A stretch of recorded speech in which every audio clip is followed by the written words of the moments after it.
Poland की राजधानी वार्सो उतरने के बाद और एयरपोर्ट से फिर रेलवे स्टेशन आने के बाद अब यूक्रेन की तरफ की जो यात्रा है वो शुरू हो चुकी है और ये पहला चरण है। एक तरह से दूसरा चरण कह सकते हैं इसको। पहला चरण तो दिल्ली से वार्सो पहुंचना होता है विमान के ज़रिए और उसके बाद वार्सो एयरपोर्ट से आना पड़ता है वार्सो रेलवे स्टेशन और यहाँ ये जो बुलेट ट्रेन है इसमें बैठकर हम चेल्म्स जाएंगे। चेल्म्स भी कहा जाता है उच्चारण के तौर पे, केल्म्स भी उसको कहते हैं, तो अलग अलग तरह से उच्चारण उसका होता है, लेकिन हम चेल्म्स कहते रहे हैं, आगे चेल्म्स ही कहेंगे। तो 3 घंटे की जो यात्रा है वो चेल्म्स लेकर जाएगी और वहाँ से फिर रात के 11 बजे स्थानीय समय के हिसाब से हम ट्रेन पकड़ेंगे और वो ट्रेन जो है तकरीबन 12 घंटे की यात्रा के बाद कीव पहुँचाएगी। जैसा कि मैंने बताया कि पहले भी कई बार मैं कीव आ चुका हूँ, यूक्रेन आ चुका हूँ। ये मेरी चौथी यात्रा है यूक्रेन की और इसलिए इस रूट से जो है मेरा परिचय काफ़ी पुराना है और जो बदले हुए हालात हैं वो बिल्कुल नए हैं। वो नए इसलिए क्योंकि 3.5 साल से लंबा अरसा हो गया यूक्रेन रूस युद्ध चल रहा है और राष्ट्रपति ट्रंप जब से उन्होंने अपनी सत्ता संभाली है, सत्ता संभालने के पहले से वो कहते रहे कि वो जब आएंगे तो 24 घंटे के भीतर जंग बंद करा देंगे, लेकिन 24 घंटे क्या, उनको सत्ता संभाले जो है वो कई महीने बीत चुके हैं। उन्होंने कोशिश भी की है और उस कोशिश का नतीजा है कि अलास्का में एक समिट भी हुआ जिसमें वो मिले पुतिन से, जो कि रूस के राष्ट्रपति हैं, और उसके बाद भी जो है कोई ऐसा ब्रेक थ्रू जो है अभी तक हुआ नहीं है।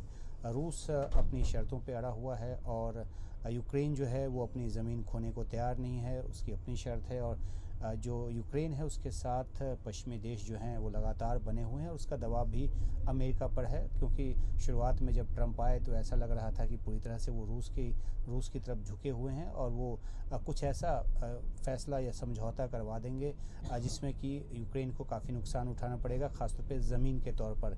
लेकिन यूक्रेन अपनी ज़मीन पकड़ कर बैठा रहा। इसके 2 मायने हैं। अपनी ज़मीन उसने छोड़ना मुनासिब नहीं समझा और अपनी शर्तों पे जो राष्ट्रपति ज़ेलेंस्की हैं वो अड़े हुए हैं और उनकी शर्तों को ताकत जो है वो पश्चिमी देशों की तरफ से मिल रही है। और बीच में ऐसा भी हुआ कि जो ट्रंप हैं उन्होंने मदद रोकने की बात कर दी, मदद रोक भी दी।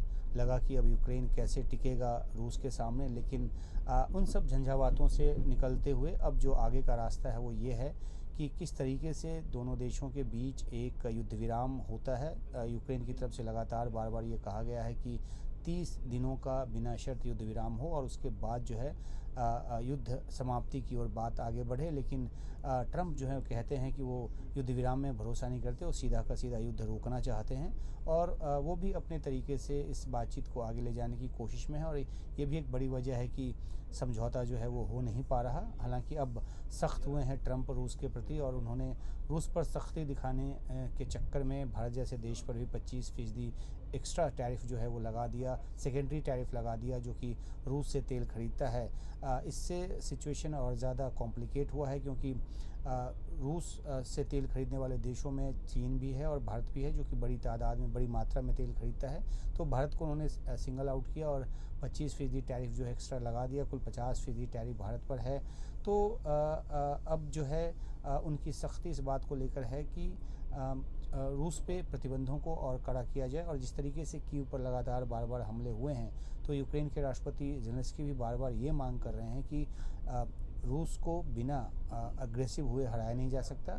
तो वो न सिर्फ अपनी वायु रक्षा प्रणाली को और ज़्यादा मजबूत करने की बात कर रहे हैं, बल्कि वो पेनिट्रेटिव एक्शन की बात कर रहे हैं।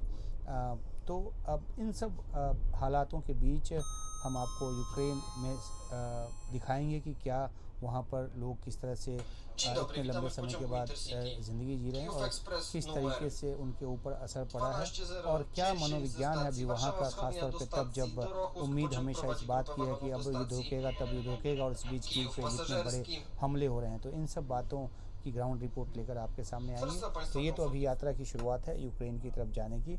हम बीच बीच में आपके लिए इन सब बातों को लेकर आते रहेंगे। जो नई जानकारी आएगी वो भी आपके सामने पेश करेंगे। वार्सो से उमा शंकर सिंह।